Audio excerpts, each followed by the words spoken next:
El nacimiento del oscuro genio Italia, año 1571. En una Europa marcada por la peste, la religión y el arte, nace un niño destinado a la gloria y al escándalo, Michelangelo Merisi, en el pequeño pueblo de Caravaggio, al norte de Lombardía. Su infancia estuvo marcada por la muerte. La peste negra se llevó a su padre cuando él apenas tenía 5 años. Desde entonces, el mundo para el joven Michelangelo fue una sucesión de pérdidas, pobreza y rabia contenida. Desde pequeño mostró un talento feroz. No dibujaba como los demás niños. Sus figuras tenían carne, sudor, sangre. Miraban con desesperación. Eran humanas. Fue aprendiz en Milán, en el taller de Simón Petersano, discípulo de Tiziano. Pero Caravaggio no era un alumno dócil. Se peleaba, discutía, desaparecía por días. Le molestaba la autoridad y despreciaba las normas. A finales del siglo XVI, con poco más de 20 años, huyó a Roma, la capital del arte. Pero Roma no era solo la ciudad del Renacimiento. También era una jungla de pobreza, prostitución y violencia. Caravaggio vivía entre los dos mundos. Pintaba para cardenales de día y bebía, apostaba y peleaba en las calles de noche. Era un genio, pero también un delincuente. Fue arrestado varias veces por portar armas ilegales, por blasfemia, por atacar a hombres en tabernas. Aún así, su talento era innegable. En sus cuadros, la luz y la sombra no eran simples efectos, eran metáforas de su propia alma. Sus obras, El joven Baco, La vocación de San Mateo, Judith decapitando a Holofernes, escandalizaban y fascinaban a la vez. Pintaba santos con los rostros de mendigos, vírgenes con prostitutas, mártires con sangre real. El realismo brutal de Caravaggio rompía con siglos de idealización, y Roma lo adoraba, tanto como lo temía. Pero el genio pronto se transformaría en un fugitivo, y su vida en una pintura cada vez más oscura. Sangre en el pincel. Caravaggio era un hombre de extremos, de la devoción al pecado, del éxtasis a la ira. Su temperamento explosivo lo convirtió en un personaje temido en las calles romanas. Sus enemigos eran muchos, sus noches violentas. El punto de quiebre llegó en mayo de 1606. En una cancha de juego llamada Campo de Pallacorda, una discusión por una apuesta terminó en tragedia. Caravaggio, armado con una espada, se enfrentó a un joven llamado Ranuccio Tomassoni, rival en el juego, y también, según los rumores, en el amor. La pelea fue brutal. Los hombres cayeron al suelo, las espadas chocaron, los gritos atrajeron a los vecinos. Cuando todo terminó, Tomassoni estaba muerto, degollado. Caravaggio huyó ensangrentado. Había cometido asesinato. Y en Roma, matar a un hombre significaba algo más que cárcel. Significaba pena de muerte. Desde ese día, su nombre se convirtió en una maldición. Fue declarado fuorilegge, fuera de la ley. Cualquiera podía matarlo impunemente. Comenzó su huida, primero hacia Nápoles, donde encontró refugio y encargos. Luego a Malta, donde buscó la protección de la Orden de los Caballeros de San Juan. Pero el fantasma del crimen lo seguía. En cada ciudad, Caravaggio pintaba su culpa. Sus cuadros se volvieron más oscuros, más violentos, más desesperados.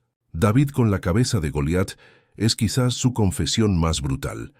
La cabeza del gigante es su propio autorretrato, decapitado, sangrante, como si pidiera perdón a través del arte. Aún así, su temperamento no cambió. En Malta, fue arrestado por una nueva pelea. Escapó de prisión de manera misteriosa y huyó a Sicilia. Era un fantasma errante, un artista maldito, un genio perseguido por sus pecados, y aunque trató de volver a Roma para obtener el perdón del Papa, el destino tenía otros planes.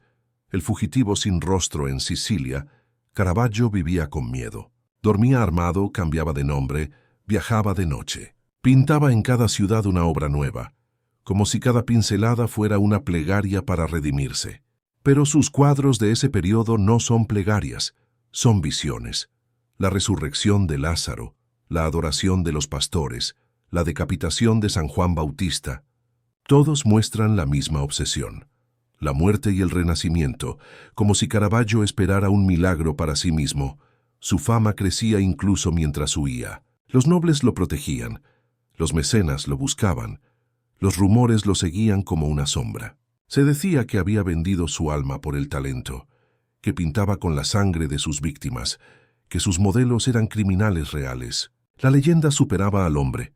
En 1609 regresó a Nápoles esperando un indulto papal, pero allí fue atacado brutalmente por desconocidos. Lo encontraron en una calle, desfigurado, al borde de la muerte.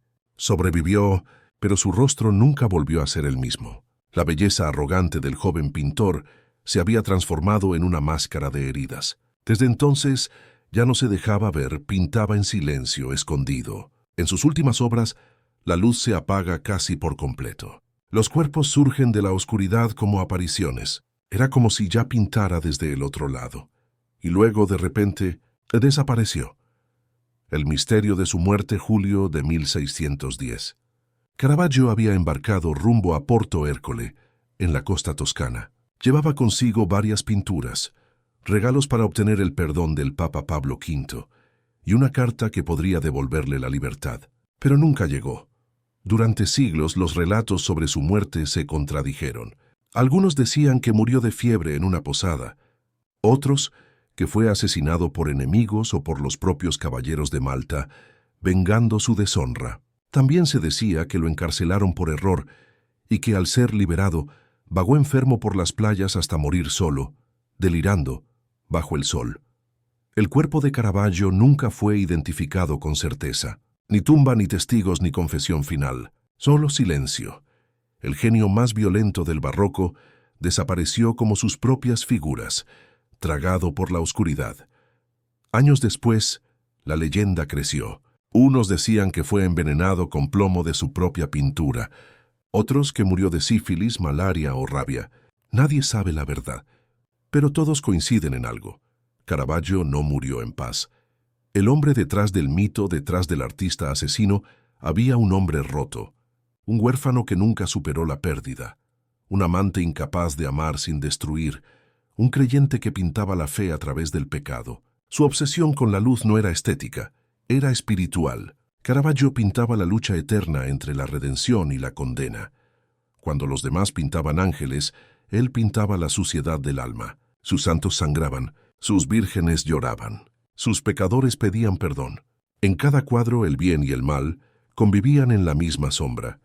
Y quizás esa fue su maldición. No solo pintó la oscuridad, la vivió.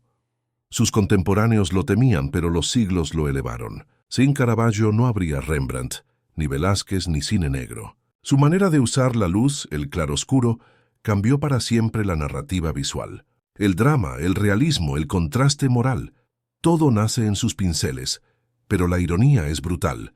El hombre que revolucionó la pintura murió sin saberlo, muerto solo y con su nombre manchado por el crimen. El eco del asesino 4 siglos después, la tumba de Caravaggio sigue siendo un misterio. En 2010, un grupo de investigadores anunció haber encontrado restos que podrían ser suyos, basándose en análisis de ADN y carbono. Pero incluso esa certeza se desvaneció entre dudas y contradicciones, como si el propio Caravaggio se resistiera a descansar. Hoy, sus cuadros están en los museos más importantes del mundo. Pero si los miras de cerca, hay algo inquietante. Las figuras parecen respirar, moverse, sufrir. El dramatismo no viene del color ni de la forma, sino del alma. Caravaggio no pintaba escenas bíblicas, pintaba confesiones. Cada sombra, cada destello, es un pedazo de su historia, un reflejo de su violencia, de su redención imposible. Y así, el hombre que mató por rabia y pintó por fe se convirtió en un símbolo eterno. El artista maldito que encontró la verdad. En la oscuridad. En su última carta, nunca hallada, dicen que escribió una frase que aún resuena. He visto la luz, pero la luz me ha destruido. Y tal vez ese sea el secreto de su muerte.